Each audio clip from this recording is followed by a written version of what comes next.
Great megastar గారికి మనశంకర్ వరప్రసాద్ గారు ఇంత పెద్ద విజయం సాధించి ఆల్ టైమ్ రీజనల్ హిట్ ఈ ఫిలిం. అండ్ ఈ ఫిలింలో ఒక సాంగ్ రాసే అవకాశం రావడం, ఇలా మీ అందరి ముందు నుంచోవడం నిజంగా చాలా సర్రియల్గా ఉంది, నమ్మశక్యంగా లేదు. I'm following short of words to express my happiness. So ఇంత మంచి అవకాశం ఇచ్చినందుకు, ఈ వేదిక మీద నన్ను నుంచోబెట్టినందుకు thank you Anil sir. It's truly your conviction, hard work over the years. అసలు అనిల్ గారి గురించి ఒకటి చెప్పాలనుకున్నా, for his hard work, conviction, consistency sir take a bow sir.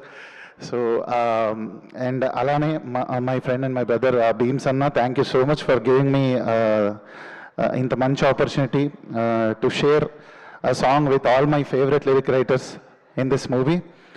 And నేను ప్రీ రిలీజ్లో చెప్పినట్టుగానే నువ్వు ఇండస్ట్రీకి వచ్చి ఏం సాధించావు అంటే డెఫినెట్గా నా 2 బిగ్గెస్ట్ మూమెంట్స్ పవర్ స్టార్ గారికి ఓజీలో రాయడం అండ్ చిరంజీవి గారికి మనశంకర్ వరప్రసాద్లో రాయడం అనేది they are my biggest accomplishments అని గర్వంగా ఎప్పుడు ఒక చిరునవ్వుతో చెప్పుకుంటాను forever in my life.